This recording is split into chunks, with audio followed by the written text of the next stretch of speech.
Yeah. Okay. Here's David now. Good morning, everyone, and thank you again, Francis, for asking me to speak again today. I'm obviously going to ask for questions throughout the presentation if people would like to stop me, and if they're not clear on something, I'm going to try and keep the language at a level that I hope everyone can follow. And Francis has asked me to talk about drugs in the northern suburbs. I thought the most interesting statistics that I could find and then give you information about substance use, which are based on young people aged 14 to 19. The 5 most commonly used drugs in the northern suburbs are alcohol, cannabis, tobacco, amphetamines, and ecstasy. Now, the reason young people use drugs are pretty much for the same reasons that older people use drugs. Their reasons may be just to socialise. A lot of the events that we have around on our normal yearly calendar include Christmas. And it may be that young people decide that they also want to celebrate Christmas. It's a way of interacting with other people. It also could be peer pressure. Everyone else is doing something, so they may be encouraged to, why not try a cigarette, or why not try something, and they may bow to peer pressure, so they may give into it and say, okay, well, I'll give it a try. Sometimes it's purely for relaxation or fun. I did have a client a few years ago who was addicted to heroin, and he came from a culturally and linguistically diverse background, and he was feeling the pressures of just being around. He was the odd one out, so his food was quite different. He would be bringing big sandwiches, rye bread sandwiches, salami, and one of his friends said to him, well, I can see you're stressed, maybe you should have a cigarette. So it could be that the person just wanted to have a bit of relax and just to sort of be able to fit in. The other reason people use substances is because they're bored. They've got nothing to do, or they perceive that they've got nothing to do, so that they may be thinking, well, if I do this, then I won't be so bored. I myself am a smoker, so sometimes for me even to sort of say, okay, well, I need to do something, so I'll go out and have a cigarette.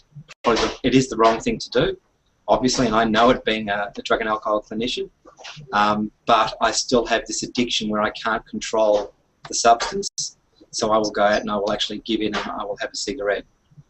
A lot of young people also, as adults, are just curious about a substance.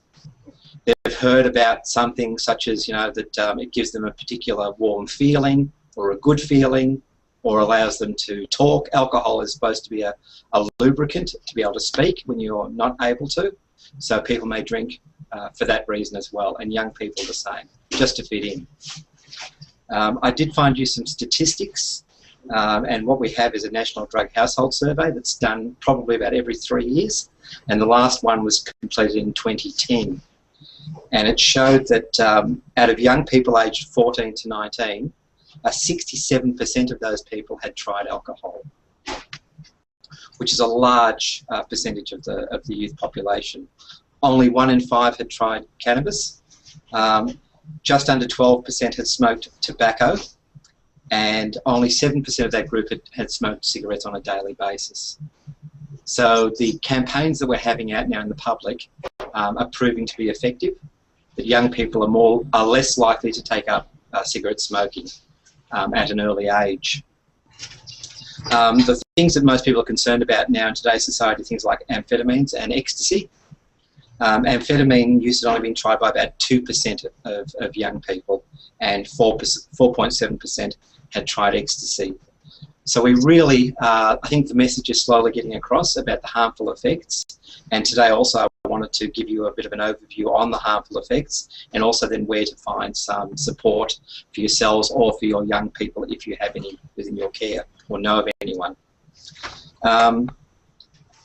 There are a number of names, and I wanted to give you an idea of the cost associated with some of the drugs. So the cheapest form of alcohol that you can purchase in youth terms is called a goon, which is a cask of wine, usually 4 to 5 litres, and that is a cost of around $10. So it's not unaffordable for young people. It only becomes a problem when we think about my clients and my client group that may be drinking 2 or 3 of those a day, which is a lot of alcohol, and then it may impact on other areas of their life where they're, if someone's on New Start allowance or a Centrelink type benefit, it's not a huge amount of money. So if we're taking out of that already somewhere around the $30 a day, 7 days a week, we're already looking at $210 being put towards alcohol out of a fortnightly payment of $488 or thereabouts. It may have gone up. So there's still rent and food to come out of that. So it can be have a huge impact on people's lives. Cannabis is approximately $15 a gram. Now that may not mean a lot to you, what is a gram in cannabis, but that'll make approximately 2 cigarettes that you could smoke, known as joints.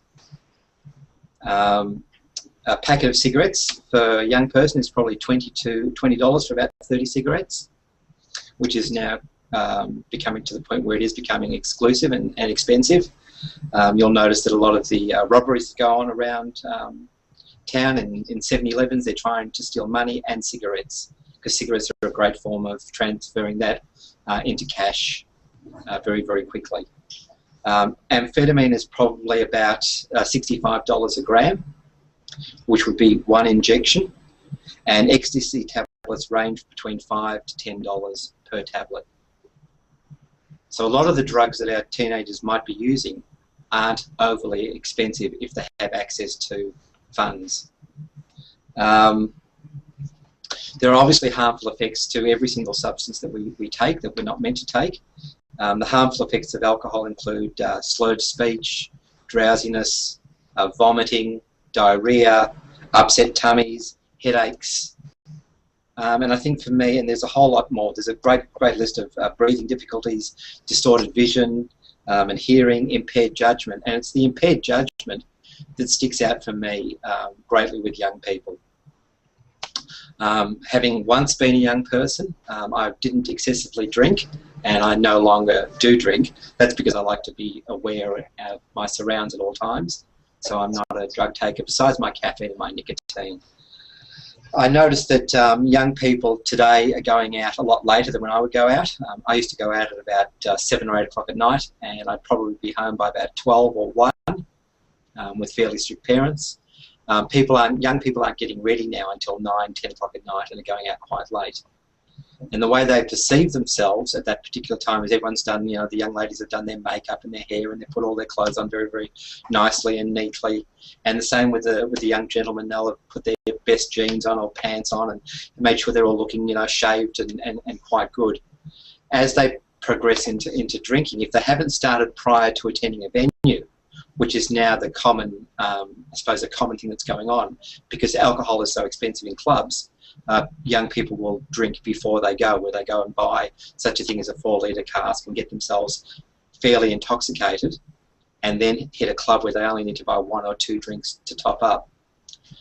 The issue arises, though, that people don't see themselves changing, so that by 1 or 2 o'clock in the morning, if they're still within a club and they're off to the bathroom to possibly fix up or refresh their makeup, I suppose is a good word, they see themselves as they saw themselves when they first started getting ready. So they can't see themselves. Normally a young lady would be putting on her makeup very, very neatly and be all the eyeshadow and all that. When they go at, say, 1 o'clock in the morning, they've lost their perception of reality. So they're more likely to be putting their lipstick on a bit like sort of this, and the makeup will be all over their face and they won't look as great. And this is the opportunity where young people may end up in risky behaviour. So they may be having sexual relations with somebody that they're unaware of. Also for the fellas, that's where the fights start. They still see themselves as they did prior to getting ready. So alcohol not only has an impact as far as doing damage to themselves, but also may have an impact on doing damage to just their physical being as well. So alcohol still is the greatest presentation to alcohol and other drug services. We see a lot of the other things being talked about on television. Amphetamines, we have epidemics.